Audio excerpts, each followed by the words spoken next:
আজকে আমি বহুদিন পরে তোমাদের সঙ্গে একটা ব্লগ শেয়ার করছি। আশা করছি তোমরা ভিডিওটা প্রথম থেকে শেষ পর্যন্ত দেখবে। তোমরা যারা আমায় ভালোবাসো, যারা আমার ভিডিও দেখতে পছন্দ করো, তারা তো আমায় কমেন্টও করেছো, আবার আমার ইনস্টাগ্রামে প্রচুর পরিমাণে মেসেজও করেছো, কেন দিদিভাই তুমি ব্লগ দিচ্ছ না, আর দাদাভাই কবে আসবে।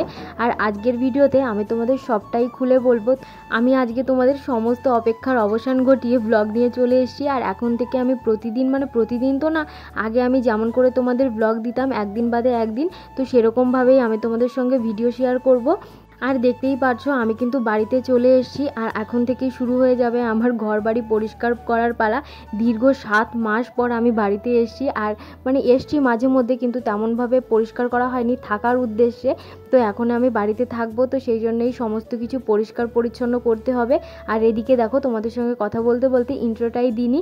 তো হ্যালো এভরিওয়ান, কেমন আছো সবাই? আশা করছি সবাই সুস্থ আছো, ভালো আছো। আমার চ্যানেলের আরও একটি নতুন ভিডিওতে তোমাদের সকলকে অনেক অনেক স্বাগত, অনেক ভালোবাসা জানাই। তোমরা তো টাইটেল থাম্বনেল দেখে অনেকটা বুঝেই গেছো যে আমি কেন হঠাৎ বাড়িতে এসেছি, কেন এসব পরিষ্কার করছি আর কি। তো পরিষ্কার তো করতেই হতো, কিন্তু তেমনভাবে থাকা যেহেতু হয় না, তো সেই জন্যে সেরকম পরিষ্কারও থাকে না আর কি। দুদিন পরে পরে আবার নোংরা হয়ে যায়। তো আমি তো 7 মাস ধরে বাড়িতে নেই, তো ভাবতেই পারছো বাড়ির মানুষ যদি বাড়িতে না থাকে বাড়ির কি অবস্থা হয়। তো তোমাদের আমি ভালো করে বলেই দিই, তোমাদের আর অপেক্ষা করাচ্ছি না, তোমরা তো বুঝেই গেছো অনেকটা, তো তবুও বলে দিচ্ছি। 7 মাস হয়ে গেছে তোমাদের দাদাভাই আর কি গেছে বাড়ি থেকে, আর আমিও সেই থেকে বাবার বাড়িতেই আছি। আর তোমাদের দাদাভাই বাড়িতে আসছে 2-1 দিনের ভেতর, তো সেই জন্যই পরিষ্কার তো করতেই হবে। তো সেই জন্যই লেগে পড়েছি 2 দিন আগে থেকে। আর যেহেতু এতদিন বাড়িতে নেই, তো একদিনে এই ঘর বাড়ি পরিষ্কার করা একদমই সম্ভব নয়। সেই জন্যই আমি একটু একটু করে করছি আর কি পরিষ্কার। আজকেই ঘরটাকে কোনো রকমে পরিষ্কার করে যাব।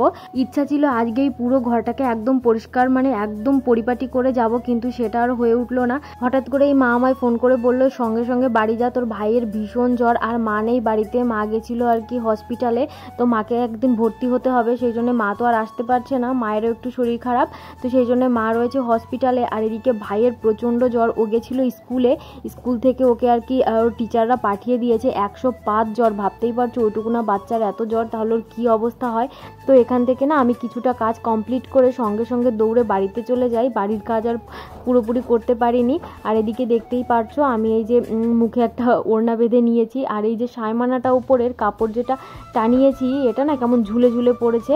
তো ভেবেছি তোমাদের দাদাভাই আসুক বাড়িতে, ও তখন আর কি ওর সঙ্গে মিলে দুজনে একদম টান টান সোজা সোজা করে দেবো। তো এদিকে আমি ঘরে যে সমস্ত ঝুলগুলো থাকে সেইগুলো আর কি এই ঝাঁটাটা দিয়ে আর কি আমি সমস্ত ঝুলগুলো ভেঙে নিচ্ছিলাম। আর ওদিকে আমার আসনটা দেখতেই পাচ্ছ একটা কাপড় দিয়ে ঢাকা রয়েছে, ওটাও আর কি খুলবো ভেবেছিলাম, কিন্তু সেটা তো বললাম তোমাদের আমি তেমনভাবে কোনো কাজগুলো কমপ্লিটই করতে পারিনি, সঙ্গে সঙ্গে আমার বাড়িতে ছুটতে হলো। আর এই যে আলনাটা ওদিকে ছিল, তোমরা যারা আমার পুরনো ভিউয়ার্স তারা তো জানো কেমন করে ছিল আমার ঘরটা।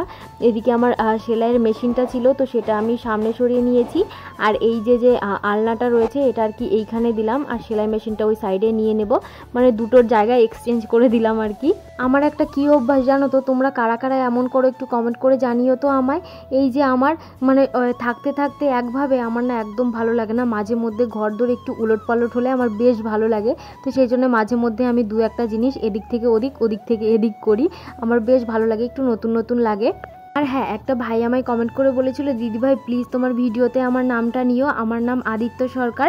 তো ভাই আমি তোমার নাম নিয়েছি, তুমি যদি ভিডিওটা দেখো অবশ্যই কিন্তু আমার একটা কমেন্ট করে জানিও, তাহলে আমার বেশ ভালো লাগবে। আর এদিকে যে দেখো আমি এই পর্যন্ত কাজগুলো করেছি, কিছুই হয়নি, শুধু ঝুলটুল ঝাড়া হয়েছে। ঘরে যে সমস্ত ধুলো ছিল, যে সমস্ত নোংরা ছিল, যে প্যাকেট বোতল অনেক কোটো ছিল, তো সেইগুলো আর কি আমি ধামাই করে বাইরে ফেলে দিয়ে এসেছি। আর এখন আমার মা আমায় ফোন করেছে যে যেতে হবে তোর বাড়িতে। তো এদিকে এখন যে সমস্ত বাইরে আমি এনেছি সমস্ত কিছু আমার এখন ঘরের মধ্যে ভরে রাখতে হবে। তো দেখতেই পাচ্ছ আমি এখন সমস্ত কিছু গুছিয়ে ঘরের মধ্যে তুলে রাখবো। আর ওই গামলাটার মধ্যে জলও রেখেছিলাম, যে ঘরের যে বাঁশ খুঁটিগুলো আছে, তারপরে টিন, তারপরে ঘর মুছবো। আমার বরের কম্পিউটার টেবিল যত যা কিছু আছে সমস্ত কিছু তো একদম ধুলোয় লুটোপুটি খাচ্ছে। তো সমস্ত কিছু ভেবেছিলাম আমি গুছিয়ে রাখবো, কিন্তু সেটা আর হলো না, সমস্ত কিছু মুছবো তাও হলো না। তো কি আর করা যাবে, এখন এই যে গামলাটায় জল ভরে রেখেছিলাম সেটা দিয়েই হাত পা ধুয়ে, হাত মুখ সমস্ত কিছু ধুয়ে জলটাকে আমার আবার এখন ফেলে দিতে হবে, কারণ গামলাটা তুলতে হবে। যেহেতু বাড়িতে থাকবো না, কে কোথা থেকে নিয়ে যাবে এসে তার কোনো ঠিক ঠিকানা নেই। তো চলো আজকের ভিডিওটা এ পর্যন্তই, আমি আর ভিডিও করতে পারিনি।